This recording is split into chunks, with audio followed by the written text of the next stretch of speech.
Chapter 33.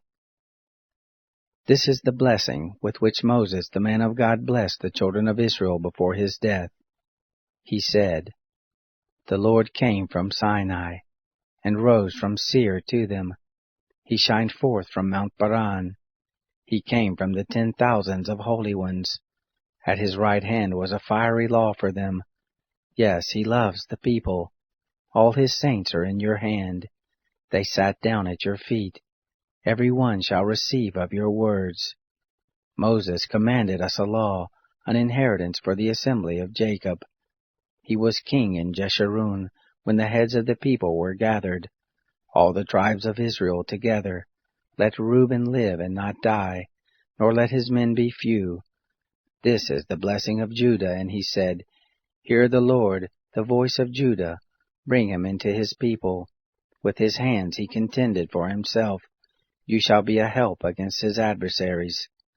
Of Levi he said, Your Thummim and your Urim are with your godly one, whom you did prove at Massah, with whom you did strive at the waters of Meribah, who said of his father and of his mother, I have not seen him, neither did he acknowledge his brothers, nor knew he his own children, for they have observed your word and kept your covenant. They shall teach Jacob your ordinances, and Israel your law. They shall put incense before you, and whole burnt offerings on your altar. Bless, O Lord, his substance, and accept the work of his hands. Smite through the loins of those who rise up against him, and of those who hate him, that they rise not again. Of Benjamin he said, The beloved of the Lord shall dwell safely by him. He covers him all the day long. He dwells between his shoulders. Of Joseph he said, Blessed of the Lord be his land, for the precious things of the heavens, for the dew, for the deep that couches beneath, for the precious things of the fruits of the sun, for the precious things of the growth of the moons, for the chief things of the ancient mountains, for the precious things of the everlasting hills, for the precious things of the earth, and the fullness of it, the good will of him who lived in the bush. Let the blessing come on the head of Joseph, on the crown of the head of him who was separate from his brothers. The firstborn of his herd, majesty is his. His horns are the horns of the wild ox. With them he shall push the peoples, all of them, even the ends of the earth. They are the 10,000s of Ephraim. They are the thousands of Manasseh.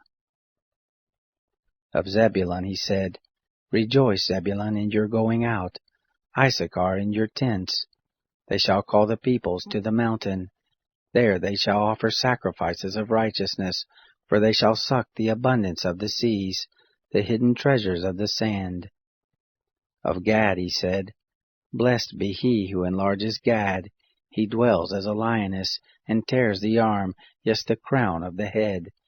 He provided the first part for himself, for there was the lawgiver's portion reserved. He came with the heads of the people. He executed the righteousness of the Lord, his ordinances with Israel. Of Dan he said, Dan is a lion's cub that leaps forth from Bashan. Of Naphtali he said, Naphtali, satisfied with favor, full with the blessing of the Lord, possess the west and the south. Of Asher he said, Blessed be Asher with children. Let him be acceptable to his brothers. Let him dip his foot in oil. Your bars shall be iron and brass. As your days, so shall your strength be. There is none like God, Jeshurun, who rides on the heavens for your help, in his excellency on the skies. The eternal God is your dwelling place, and underneath are the everlasting arms. He thrust out the enemy from before you, and said, Destroy. Israel dwells in safety, the fountain of Jacob alone, in a land of grain and new wine. Yes, his heavens drop down dew. Happy are you, Israel, who is like you, a people saved by the Lord, the shield of your help, the sword of your excellency. Your enemies shall submit themselves to you. You shall tread on their high places.